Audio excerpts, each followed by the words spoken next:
नमस्कार, मी कृपा Sapkal. News uncut मध्ये आपलं स्वागत. पाहूया टॉप 15 घडामोडी.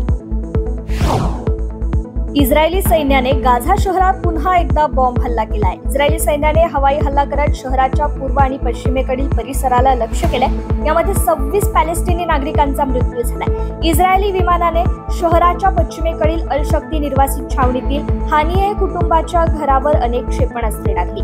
या हल्ल्यात हमासचे राजकीय नेते इस्माईल हानिये यांच्या बहिणीसह 10 लोक ठार झालेत, तर कुटुंबातील अनेक सदस्य ढिगाऱ्याखाली गाडले गेलेत. इस्रायलमधील कट्टर ज्यूंना यापुढे अन्य नागरिकांप्रमाणे लष्करी सेवा बजावणं अनिवार्य असेल असा महत्त्वाचा निकाल तेथील सुप्रीम कोर्टाने काल दिलाय. अल्ट्रा ऑर्थोडॉक्स ज्यू सेमिनरी विद्यार्थ्यांना लष्करी सेवा बजावण्यासाठी शासनाने कायद्याचा मसुदा तयार करावा असे आदेश न्यायालयाने दिले. त्यामुळे पंतप्रधान बेंजामिन नेतन्याहू यांच्यावरील राजकीय तणाव वाढण्याची शक्यता आहे. आफ्रिकन देश केनियामध्ये वाढत्या कराराविरोधात लोकांनी उठाव केलाय. लोक रस्त्यावर उतरलेत. त्यांनी संसदेवर हल्ला करून अनेक ठिकाणी जाळपोळ सुरू केली आहे. राजधानी नैरोबीमध्ये लोकांना शांत करण्यासाठी पोलिसांना गोळीबार करावा लागलाय. यात 10 आंदोलकांचा मृत्यू झालाय. अनेक जण जखमी झाल्याचं सांगण्यात येते. सरकारच्या करविषयक विधेयकाला विरोध करण्यासाठी हे आंदोलक जमले आहेत. विकिलीक्सचे संस्थापक जुलियन असांजे यांना मोठा दिलासा मिळालाय. अमेरिकेची हेरगिरी केल्याप्रकरणी असांजे हे ब्रिटनच्या तुरुंगात कैद होते. ब्रिटनमधील त्यांची शिक्षा रद्द करण्यात आली असून त्यांना ऑस्ट्रेलियात परतण्याची परवानगीही देण्यात आली आहे. पाकिस्तान तहरीक-ए-इन्साफ अर्थात पीटीआय पक्षाचे अध्यक्ष परवेज इलाही यांनी पक्षाचे संस्थापक इम्रान खान यांना पुन्हा एकदा आपलं समर्थन जाहीर केलंय. पंजाब राज्याचे माजी मुख्यमंत्री असलेले इलाही म्हणाले की ते इम्रान खान यांच्या पाठीशी अगदी भक्कमपणे उभे आहेत. अधिकाऱ्यांसोबत आपली कोणतीही चर्चा झाली नसल्याचा दावा त्यांनी इन्कार केलाय. पाकिस्तान अल्पसंख्याकांची प्रतिदिन हत्या केली जाते. पाकिस्तानमध्ये कोणताही धार्मिक अल्पसंख्याक सुरक्षित नाही. मुसलमानांचे लहान पंथही सुरक्षित नाहीत, अशी माहिती पाकचे संरक्षण मंत्री ख्वाजा आसिफ यांनी दिली आहे. पृथ्वीवरून चंद्राच्या न दिसणाऱ्या भागातील मातीचे नमुने गोळा करण्यासाठी चीनने पाठवलेले चँग-ई-6 हे चांद्रयान काल पृथ्वीवर सुखरूप परतले. चीनच्या अवकाश संशोधनातील ही महत्त्वाची मोहीम यशस्वी झाली. चंद्राच्या न दिसणाऱ्या भागातील मातीचे नमुने पृथ्वीवर आणणारा चीन हा जगातील पहिला देश ठरलाय. अमेरिकेचे भारतातील राजदूत एरिक गार्सेटी यांनी सांगितलंय की अमेरिका आणि भारत यांच्यातील संबंध पूर्वी कधी नव्हते एवढे आता चांगले आणि घट्ट झालेत.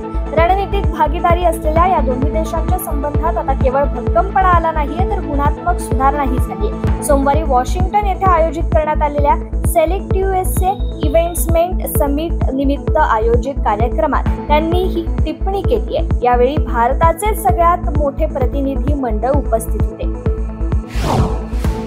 काँग्रेसचे खासदार राहुल गांधी यांची लोकसभेतील विरोधी पक्षनेतेपदी निवड झाली आहे. काँग्रेसचे सरचिटणीस के.सी. वेणुगोपाल यांनी विरोधी पक्षांच्या सभागृह नेत्यांच्या बैठकीनंतर काँग्रेस खासदार राहुल गांधी यांची लोकसभेतील विरोधी पक्षनेतेपदी निवड करण्यात आल्याची घोषणा केली. दिल्लीच्या जलमंत्री आतिशी यांनी हरियाणातून दिल्लीला पाणी पुरवठा करण्याच्या मागणीसाठी सुरू केलेले बेमुदत उपोषण काल संपुष्टात आलंय. काल पहाटेपासूनच त्यांची प्रकृती खालावल्यामुळे त्यांना रुग्णालयात दाखल करण्यात आले. त्यामुळे त्यांना उपोषण थांबवावं लागलंय. भारतीय व्यावसायिकांनी लंडन हे AI विकासासाठी महत्त्वाचं केंद्र असल्याचं मत व्यक्त केलंय. सरकारी प्रोत्साहन आणि AI विकासासाठी तयार केलेली धोरणे ही लंडनची जमेची बाजू असल्याचंही त्यांनी म्हटलंय. लंडन अँड पार्टनर्स कंपनीने केलेल्या एका अभ्यास अहवालात ही निरीक्षणे नमूद करण्यात आली आहेत. आयोगाद्वारे आयोजित केल्या जाणाऱ्या विविध परीक्षांदरम्यान फसवणूक आणि तोतियागिरीला प्रतिबंध करण्यासाठी AI आधारित CCTV देखरेख यंत्रणा या वापरण्याचा निर्णय घेण्यात आलाय. त्याचबरोबर AI आधारित चेहऱ्याची ओळख पटणाऱ्या यंत्रणेचाही वापर केला जाणार आहे. सध्या 5Gचे जग आहे. 5G नेटवर्कमुळे अनेक गोष्टी सहज शक्य होत आहेत. अशातच आता भारतात 96,000 कोटींच्या 5G स्पेक्ट्रमचा लिलाव सुरू झालाय. या लिलावात रिलायन्स जिओ, भारती एअरटेल आणि व्होडाफोन आयडिया लिमिटेड या कंपन्यांनी सहभाग नोंदवलाय. या लिलावामध्ये अनेक मोठ्या बोली लागतील अशी सरकारला अपेक्षा आहे.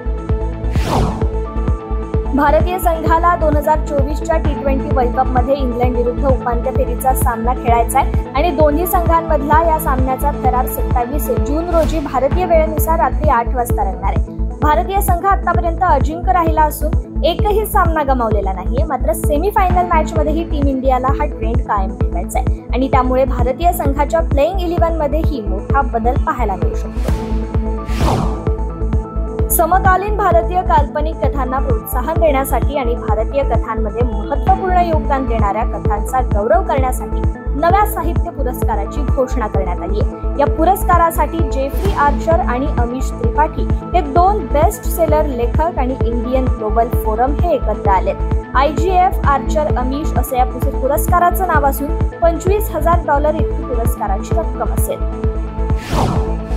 टॉप 15 मध्ये आज इथे थांबूयात. पाहत रहा न्यूज अनकट. धन्यवाद.